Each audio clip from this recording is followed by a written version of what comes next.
आप लोगों को मालूम नहीं, पता है कि नहीं पता है, पूज्यवर सुधा सागर जी महाराज को पूज्यवर आचार्य विद्यासागर जी महाराज ने सन 1986 या 88, मुझे सन पक्का नहीं है, पूज्यवर आचार्य विद्यासागर महाराज ने मुक्तागिर के अंदर योगीराज की उपाधि से विभूषित किया था। एक बार की बात है, पूज्यवर सुधा सागर जी महाराज मुनि, उनकी दीक्षा हो चुकी थी और मुक्तागिर में साधना में खड़े हुए थे और आचार्य महाराज से 24 घंटे का ध्यान का संकल्प करके ध्यान में स्थित हुए। ध्यान में खड़े हुए 24 घंटे व्यतीत हो गए। पूज्यवर अजित सागर महाराज जी का नाम आपने सुना होगा। उस समय वो ब्रह्मचारी थे, उनका नाम था विनोद। तो आचार्य श्री जंगल के लिए निकल रहे थे। पहले तो आचार्य श्री ने कहा कि देखो वो ध्यान में खड़े हैं, वहां ध्यान रखो, कोई श्रावक डिस्टर्ब ना करे।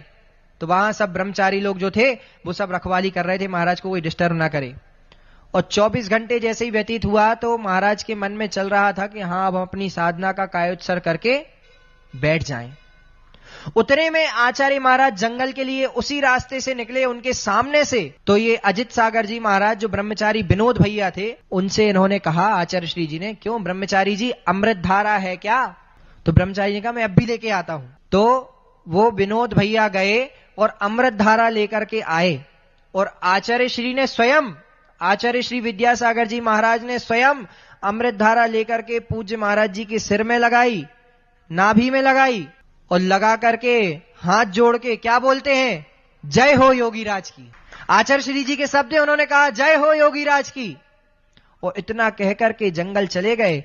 पूज्य श्री जो ध्यान 24 घंटे में खत्म करने वाले थे, वो गुरु की ऐसी करुणा भरा हाथ जब उनके मस्तक पर फिरा, उनका आशीर्वाद मिला, तो वो ध्यान 24 की जगह 36 घंटे का हो गया। 36 घंटे एक स्थान पर खड़े होकर के उन्होंने ध्यान किया।